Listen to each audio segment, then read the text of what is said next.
بسم الله الرحمن الرحيم. ألف لام ميم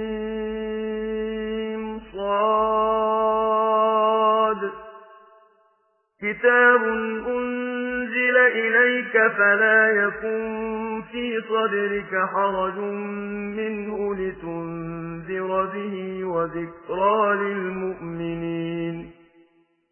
اتبعوا ما أنزل إليكم من ربكم ولا تتبعوا من دونه أولياء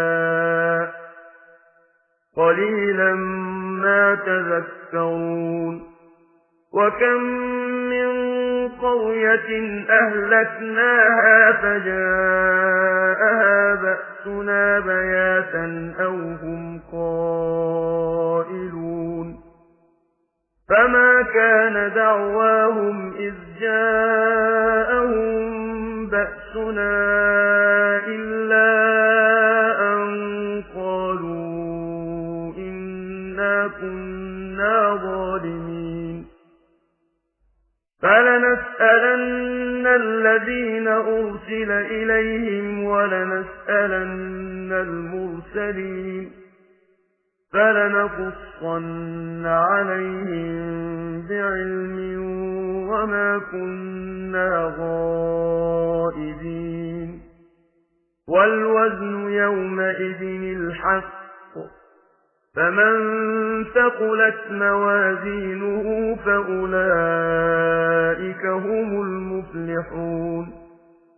ومن خفت موازينه فأولئك الذين خسروا أنفسهم بما كانوا بآياتنا يظلمون.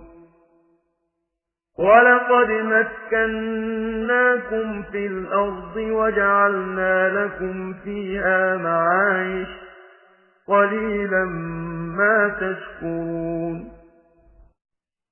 ولقد خلقناكم ثم صورناكم ثم قلنا للملائكة اسجدوا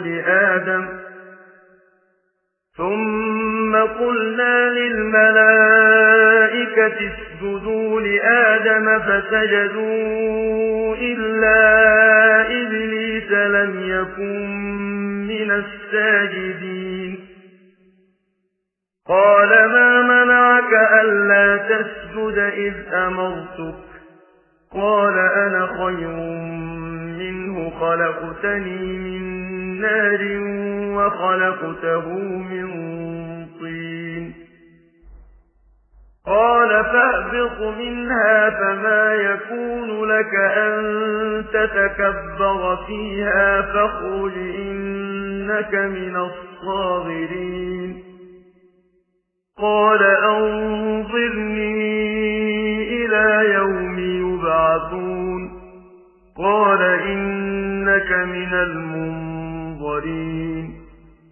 قال فبما أغويتني لأقعدن لهم صراطك المستقيم ثم لآتينهم من بين أيديهم ومن خلفهم وعن أيمانهم وعن شمائلهم ولا تجد أكثرهم شاكرين.